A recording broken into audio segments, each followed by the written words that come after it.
At least 38 people, including 12 children, were injured as Russian missiles hit Ukraine's Kharkiv. Ukrainian officials say the missiles struck during the evening hours on Tuesday. An apartment housing complex was also damaged in the strike. Meanwhile, Russia denied that it was deliberately targeting civilians. Ukrainian President Volodymyr Zelensky said Russia was planning to attack the Zaporizhzhia nuclear power plant. Zelensky alleged that Russia had planted what looked like explosives on the roofs of the buildings at the site. He added, and I quote, "The only danger to the nuclear reactor is Russia." Meanwhile, Russia accused Ukraine of plotting to attack the Zaporizhzhia nuclear plant. The European Union confirmed that it would not lift sanctions on Kosovo. They added that sanctions will only be eased if Kosovo de-escalates tensions in the country's north. Earlier in May, Kosovo placed ethnic Albanian mayors in the northern regions, which are dominated by ethnic Serbs. This led to 2 incidents of violence. NATO had to deploy troops to quell the unrest. After this, the EU imposed political and economic sanctions on Kosovo. Israel's Prime Minister Benjamin Netanyahu has said his troops were completing the operation in Jenin city in the occupied West Bank. Netanyahu said that once the counter-terrorism operation would be completed, the troops would withdraw. However, he further added, and I quote, "Jenin is not a one-time operation." At least 10 civilians were killed in the Jenin raid. Israel has deployed over 1,000 troops to target an alleged militant command center. Meanwhile, Israel's military used fighter jets to strike an alleged weapons facility in Gaza. Israel claimed it successfully destroyed a militant facility as part of a preemptive operation. After the air raid, rockets were fired from Gaza towards Israel. Israeli officials say all rockets were intercepted. The Arab League held an emergency meeting to discuss Israel's Jenin raid in Egypt's capital, Cairo.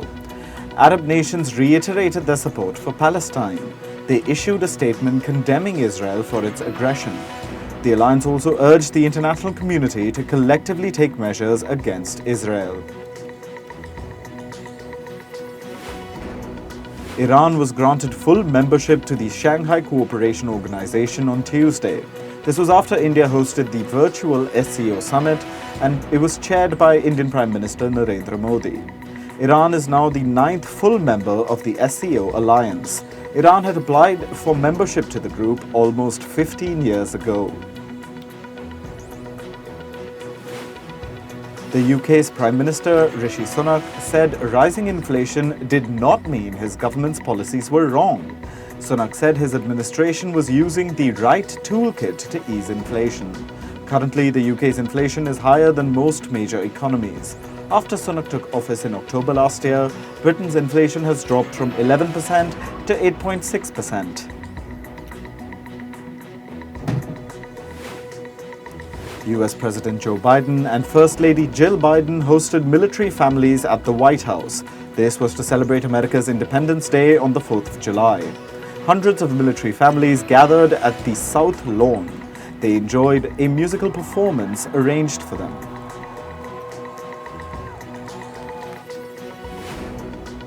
Meanwhile, President Biden called for gun control on the Independence Day holiday. Biden said, and I quote, "Banning assault weapons will make a big difference." This is after the US witnessed 3 mass shootings ahead of the 4th of July celebrations. At least 10 people were killed in mass shootings in Texas, Baltimore, and Philadelphia. There have been over 340 mass shootings in the US this year. The Central American nation of Guatemala has begun reviewing ballots from the first round of the presidential election. This is after frontrunner Sandra Torres challenged the results. In the first round, Torres trailed behind anti-corruption candidate Bernardo Arevola. Sandra Torres is the former First Lady of Guatemala. 30 Chinese migrants were rescued by Colombia's army at sea near the Panama border. Army officials say 3 Colombians were also arrested. The detainees were allegedly attempting to illegally transport the Chinese migrants to the US. Colombian officials have handed over the rescued migrants to the Chinese embassy. The Mexican Navy seized over 2,400 kilograms of cocaine during an anti-drug operation off the southern coast. The narcotics were recovered from 3 speedboats. Navy officials say operators of the boat fled by the time the Navy vessels caught up to the boats. At least 15 people were killed as floods swept through China's Chongqing municipality. Over 500 people were forced to evacuate as floodwaters submerged villages. Chinese officials say 17 villagers trapped in a flooded building were rescued. Rescue operations are still underway. China's finance ministry has announced a relief package worth over $44 million for Chongqing. A river in the western city of Ikoma in Japan turned lime green earlier today. Local residents flagged their concerns with local authorities. After conducting tests, officials found that the water did not have any toxic substances. Ikoma city officials are still investigating the cause for the river turning green. Russian emergency services are battling wildfires in the far eastern regions. Forest fires erupted in Russia's areas of Siberia due to intense heat. Russian officials estimate the flames have scorched almost 60,000 hectares of land. Authorities have declared an emergency in Siberia. Peru's Ubinas volcano spewed ash and hot clouds on Tuesday. This caused nearby towns to get covered in ash. Authorities have set up shelters in case evacuation is required. Currently, there are over 2,000 people living near the volcano. Peru is home to a dozen active volcanoes. The Ubinas volcano has been acting up since 2019. The Caribbean country of Cuba is facing a severe water crisis. More than 100,000 residents in the country's capital, Havana, are without water. This is due to rising heat, which has caused water reservoirs to dry up. Cuban authorities have begun sending water tankers to residential areas affected by the water shortage. The Earth recorded its hottest day ever on the 4th of July. This is according to the National Center for Environmental Prediction in the US. The reports say that the Earth's average temperature reached 17.1 degrees Celsius.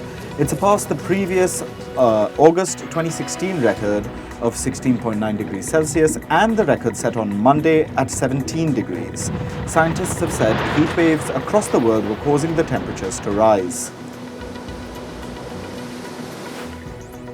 Meanwhile, scientists say the El Nino weather pattern will bring more hot weather next year. The El Nino is the unusual warming of the surface of the Pacific Ocean. This leads to more violent storms in the Pacific and warmer temperatures in Africa, Asia, and Australia. Experts have warned that human activity is exacerbating effects of the El Nino.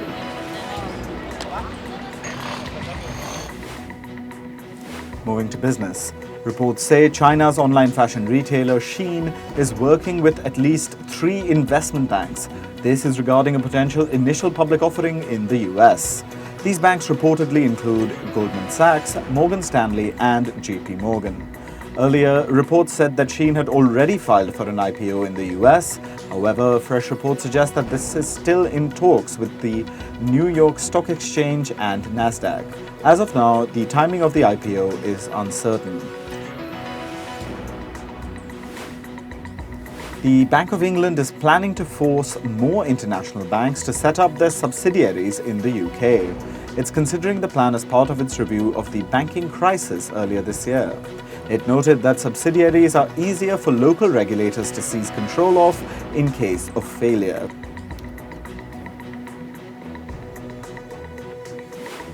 Britain's Financial Services Minister Andrew Griffith has warned against the usage of central bank digital currencies.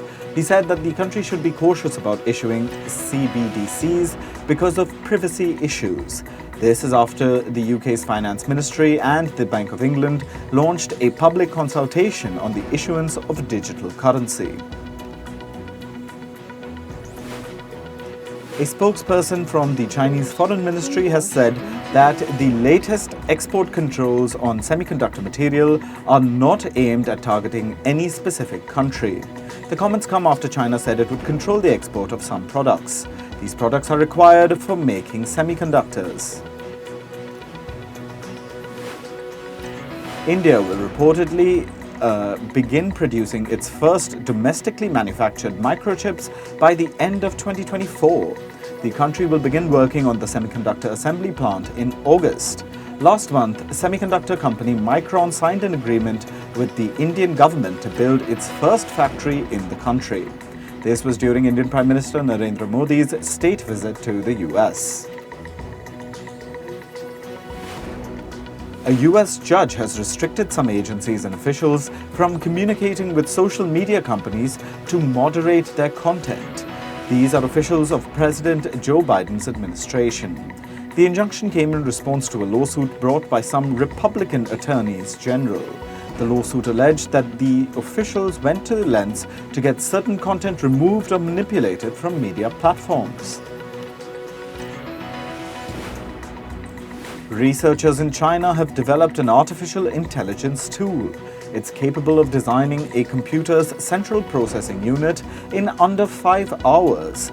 Researchers say that this was done 1,000 times faster than a human team could have achieved it. Twitter's new CEO, Linda Yaccarino, defended the company's stance on rate limits. In her tweet, she said that such moves are important to keep strengthening the platform.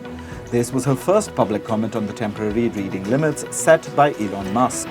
Earlier this month, Musk said that users will be able to read only a specific number of posts per day. He added that the move aimed at discouraging increasing levels of data scraping on the platform. Sweden's data privacy watchdog has urged local companies to stop using Google Analytics. The Swedish Authority for Privacy Protection has fined 2 such firms over $1 million cumulatively. It has accused them of transferring personal data to the US via the software program. This is in violation of the European Union's data protection regulation.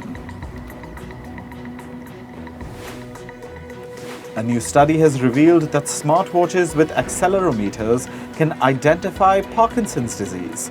They can do so much before the condition is clinically diagnosed. According to researchers, commonly used smartwatches could be used to detect early signs of the disease. Parkinson's is a disorder of the central nervous system that affects movement, often causing tremors. Moving to sports, in cricket, the Board of Control for Cricket in India has appointed Ajit Agarkar as the new chairman of the selection committee of the men's cricket team. The position was vacant since February. Former chairman Chetan Sharma resigned from the role after a sting operation. A 3-member cricket advisory committee headed by Ashok Malhotra recommended Agarkar for the position.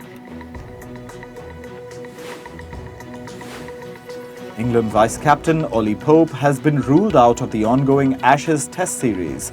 He dislocated his right shoulder during the second Test match at Lord's. The 25-year-old batter will now undergo a surgery in the coming days. Dan Lawrence will likely replace Pope for the third Test at Headingley. In football, India won the South Asian Football Federation or SAFF finals. India beat Kuwait in a dramatic penalty shootout to clinch their 9th SAFF title. Both the teams tied at 1-1 after regulation time. A total of 10 yellow cards were given during the match, with 7 of them going to Kuwait. The match then went into penalties. India defeated Kuwait 5-4 in a thriller. This is India's second trophy after clinching the Intercontinental Cup last month.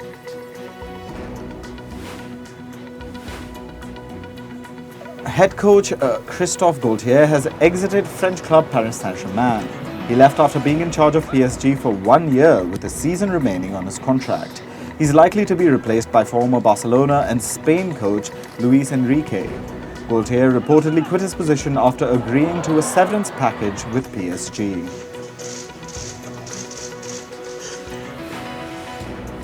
Former Chelsea striker Didier Drogba has voiced against fake agents scamming African players.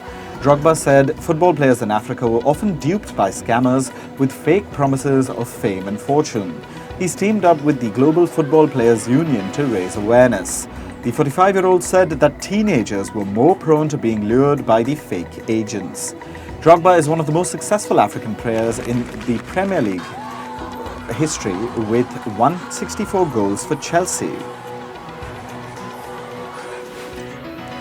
The Brazilian women's football team arrived in Australia with a tribute to Iran protesters.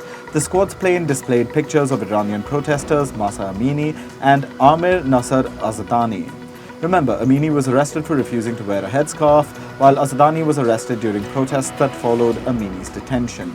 Australia and New Zealand are the hosts for this year's Women's World Cup. Hannah Dingley has become the first woman to take charge of a men's English Football League club.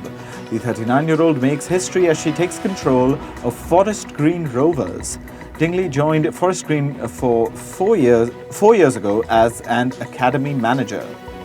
The landmark move will make the former Everton striker the first woman to lead a men's senior side in one of England's top 4 divisions.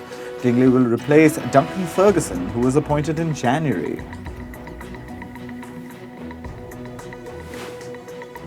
In tennis, former world number 1 Andy Murray has entered the second round of Wimbledon 2023. Murray defeated fellow British player Ryan Peniston 6-3, 6-0, 6-1 in straight sets. The two-time Wimbledon champion will now face a tougher test in the second round. He will play either 5th-ranked Stefanos Tsitsipas or former US Open winner Dominic Thiem.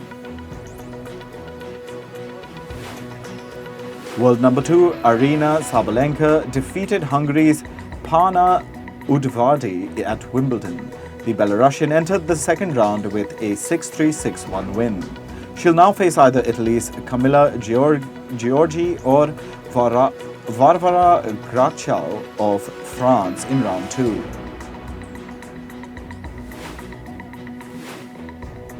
World number 3 Elena Rybakina defeated America's Shelby Rogers in her Wimbledon opener. She defeated Rogers 4-6, 6-1, 6-2 to advance to round 2. The defending champion won the match in an hour and 43 minutes.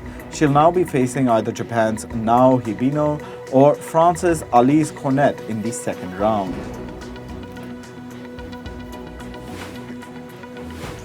Now let's go to the world of entertainment. Singer-songwriter Taylor Swift is gearing up for her Eras Tour. According to data from Pollstar, the estimated earnings from her tour is set to cross $1 billion. Swift has already made more than $300 million from the first 22 dates of her tour. The singer is reportedly making more than $13 million each night. On average, about 54,000 fans, also famous as Swifties, are attending the Eras Tour concerts. Singer Adele has commented on the latest trend of concert-goers throwing objects towards artists in the middle of their performance. She asked, "Have you noticed how people are forgetting etiquette?" Adele issued a stern warning to concert-goers against throwing things on stage during one of her shows, saying, "I will kill you." K-pop band 50/50 has reportedly been dropped out of the promotions of the Barbie movie. This comes amid a public dispute between the singers and their agency. 50/50 was set to shoot a music video for the soundtrack Barbie Dreams, which was set for a July 7th release. American singer and songwriter Meghan Trainor has welcomed her second child. Trainor shared the news of the birth of her son with husband Dal Sabara on Instagram. The 29-year-old singer is famous for her songs including All About That Bass and Lips Are Moving. Game of Thrones actors Kit Harington and his wife Rose Leslie have welcomed their second child. The two actors met during the filming of the show in 2012 and got married in 2018. Harington revealed that he and Leslie were expecting their second child during the Tonight Show with Jimmy Fallon in February. Kit Harington played Jon Snow, while Rose Leslie played Ygritte in Game of Thrones. A feud between the famous Kardashian sisters seems to be worsening. A source told a news publication that Kourtney Kardashian does not need her family to make money. The source added that the oldest Kardashian sister feels proud of her brand, C, and is enjoying doing her own thing. Kourtney Kardashian recently got married to drummer Travis Barker and is pregnant. Media personality Kyle Richards and real estate broker Mauricio Umansky have broken silence on their divorce rumors. They wrote on Instagram, "Any claims regarding us divorcing are untrue. However, yes, we have had a rough year, the most challenging one of our marriage." Richards and Umansky are best known for featuring in celebrity reality show Real Housewives of Beverly Hills. The two have been married for 27 years. The cast of Netflix's hit show The Good Place recently reunited for a slumber party. The party was organized by actor Ted Danson, who played the role of Michael in the philosophical fiction series. Actors Jamila Jamil, who played Tahani, Darcy Carden, who played Janet, and William Jackson Harper, who played Chidi, attended the party. However, Kristen Bell, who played the main character Eleanor, was absent but was invited. Actor Kit Connor has revealed that he might not have to come out as bisexual had fans not pressured him. He said, and I quote, "Forced isn't the right word I would use, but I would have preferred to do it another way. But I don't regret it, it is empowering." Connor was accused of queerbaiting by playing a bisexual character on drama show Heartstopper. The actor also attended Pride events during his time off. YouTuber Grace Helbig has revealed that she has been diagnosed with breast cancer. In a video, Helbig said, "It has been a whirlwind, but I wanted to let you in on the secret. Get your lumps checked." Helbig has also revealed that she will undergo chemotherapy, followed by surgery and hormonal therapy. The YouTuber is famous for hosting comedy talk show The Grace Helbig Show.